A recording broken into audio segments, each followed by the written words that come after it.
muitas guerras durante essa semana, rivalidades, foi isso que a gente falou, desde o livro até regiões que rivalizam com seus vinhos. Então hoje vamos parar com isso, vamos falar de harmonia, de harmonização. Na verdade, é uma rivalidade dentro da harmonização, vamos chamar assim. O peixe e a carne não são rivais, obviamente, mas podem gerar uma certa confusão, porque, claro, a máxima, e não poderia haver uma máxima mais errada no universo da harmonia ou da harmonização, que peixe com vinho branco e carne com vinho tinto. Por quê? Porque se você for pensar em peixe, vocês parem aí durante o seu trânsito rapidamente ou da sua casa e pensa qual peixe. E se você pensar num peixe, você vai pensar como ele foi feito. Então a gente vai falar vinho branco da onde? Como é que ele foi feito? Então a regra não é tão simples assim, e, na verdade isso não dificulta, isso facilita. Quando a gente não considera tanto assim essas regras, fica um pouco mais fácil de combinar vinho. Sempre pensem em estrutura.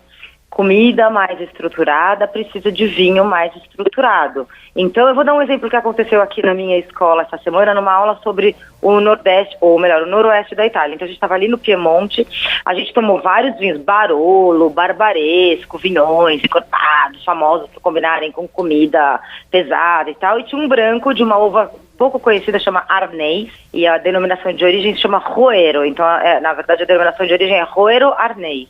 E um vinho branco. Um branco com um certo peso, um vinho que tende a ter acidez, mas essa garrafa ela estava realmente cremosa, um vinho mais pesado, mais cheio.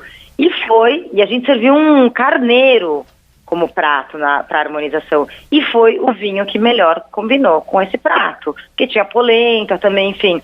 Mas então, muitas vezes essa estrutura gordurosa do vinho, de um vinho branco mais pesado, pode funcionar melhor com a carne, mesmo do que um vinho tinto. E muitas vezes, pega um caso de um atum, por exemplo, um atum gordo, dependendo como você fizer ele, se ele tiver um molho mais adocicado, um molho mais denso, ele não vai funcionar com um branco, ele vai preferir um vinho tinto por causa da fruta, da estrutura de taninos. Então, para gerar harmonia, dá uma pensadinha antes em, será que é isso mesmo? Ou eu estou só de bobão aqui seguindo uma regra? Pensem na comida que vocês vão comer, no vinho que vocês vão tomar, que o bom senso acaba trazendo bastante mais harmonia.